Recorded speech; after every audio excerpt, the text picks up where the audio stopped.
साथीहरु नमस्कार। सबैलाई शुभ बिहानी। म चाहिँ आज बिहानै उठे अनि घरमा सरसफाई गर्न लागिरहेको छु। साथमा चाहिँ हाम्रो भान्जी चाहिँ आँप खाँदै आइरहेकी छिन्। म चाहिँ घरको सरसफाई गर्दैछु। साथमा चाहिँ मेरो बाबाहरू अगाडि चाहिँ बसेर गफ गरिरहनु भएको छ। मेरो बाबा, अङ्कल, बहिनीहरू। त्यसैगरी मेरो साँझको भाँडाहरू माझ्नुपर्ने थियो। भाँडाहरू माझिरहेको छु, बेलुकीको भाँडाहरू। त्यसैगरी गोठमा गएर भैँसीको चाहिँ गोबरहरू फालिरहेको साथीहरू देख्न सक्नुहुन्छ।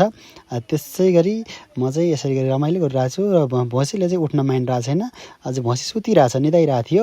बल्ल बल्ल भैँसीलाई चाहिँ पछाडि पिठमा हानेर म भैँसीलाई उठाएँ अनि चाहिँ भैँसीको गोबरहरू चाहिँ सफा गरिदिनु, गोठ सफा गर्दैछु साथीहरू।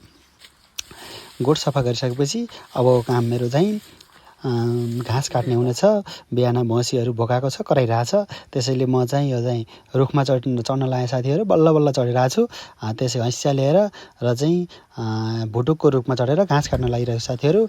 घाँस काट्न म सुरु गरेँ। देख्न सक्नुहुन्छ भुटुकको रुखमा भुटुकको अचार पनि खान्छन् साथीहरू। तपाईँलाई कतिको थाहा छ, भुटुक यत्तिकै पनि खान सकिन्छ र चाहिँ घाँसको रूपमा भैँसीलाई प्रयोग गर्न सकिन्छ साथीहरू।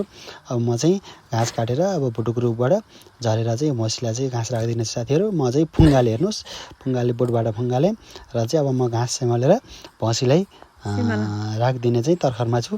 घाँस थोरै काटेँ साथीहरू। भैँसी कराइरहेको हुनाले घाँस चाहिँ काटेर म चाहिँ भैँसीलाई राखिदिने तर्खरमा छु।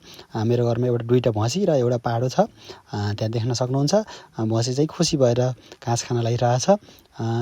त्यसै गरी भैँसीलाई पनि राखिदिएँ। सानो पाडो पनि छ, त्यसलाई पनि म राखिदिन्छु।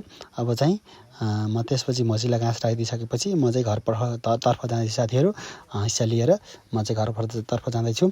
त्यसपछि म खाना पकाउने काम छ मेरो र चाहिँ अब खाना पकाएर म चाहिँ खाना आटो पकाउँदैछु साथीहरू। ढिँडो पकाएर ढिँडो खाएर चाहिँ म चाहिँ अब आजको दिनमा मकै खन्ने बारीमा पनि पुगिसकेँ साथीहरू। बिहानै बिहानै मकै खनेर चाहिँ बारी ठुलो लामो बारी छ। अहिले चाहिँ मकै खन्ने समय भएको कारणले गर्दाखेरि मकै पनि खन्नुपर्ने हुन्छ। बारीमा चाहिँ बिहानको समयमा मकै खनेर चाहिँ दिउँसोको समयमा चाहिँ केही समय रेस्ट गर्ने योजनाले चाहिँ मकै खन्न लागिरहेको साथीहरू। एकदमै थकिलागेको छ, शरीर थाकिसक्यो मेरो खन्दै करिब 1 घन्टा जति चाहिँ मकै खनेर चाहिँ अब म चाहिँ फेरि चाहिँ मलाई चाहिँ दाउरा लिन जानुपर्ने छ। खर्यानमा दाउरा लिन जानुपर्ने साथीहरू। म चाहिँ खर्यानतर्फ चाहिँ दाउरा लिन जान लागिसकेँ। दाउराको भारी साह्रै गोरुङ्गो भयो साथीहरू। मन्टो पनि टेढो भएको छ, देख्न सक्नुहुन्छ। यो दाउराको भारी लिएर म आइसकेँ। अब दाउराको भारी चाहिँ म चाहिँ बिसाउन लागिरहेको साथीहरू।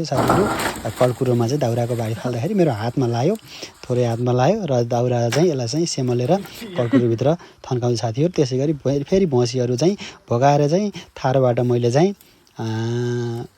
घाँस निकालेर राखिदिन लागेको छु साथीहरू।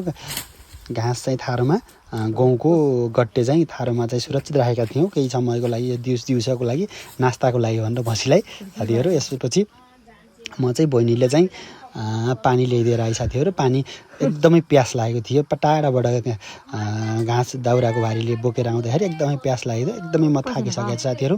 एकदम थकित मुद्रामा देखिन्छु म, देख्न सक्नुहुन्छ।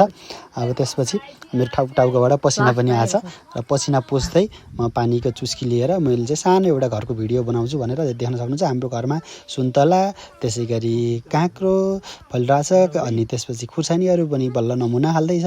त्यसै गरी एउटा सानो घरको वरिपरिको म भ्यू लिँदैछु साथीहरू। यो घरबाट, मेरो घरबाट पारिदेखि नै घर मुन्तिर अरू घरहरू पनि छन्।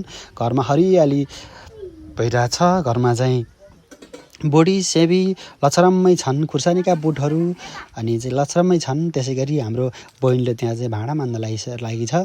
त्यसै घरको अगाडि मेरो बाइक छ र घरमा चाहिँ घरको भिडियो, छोटो भिडियो बनाउनु भन्न लागिरहेको साथीहरू। यो चाहिँ मेरो अगाडिबाट देखिने घरको दृश्य हो। त्यसै गरी म चाहिँ घरको छोटो भिडियो बनाउनु भन्न लागिरहेको छु। घरमा चाहिँ कोही सुनसान छ, कोही हुनुहुन्न यति बेला। मम्मी बाबाहरू कति जानुभएको छ होला। यो चाहिँ मेरो घरको पछाडिबाट देखिने दृश्य हो। अब पछाडिको थारो भयो भने अगाडिको घर भयो साथीहरू। एकदमै राम्रो छोटो भिडियो बनाएको छु। धन्यवाद।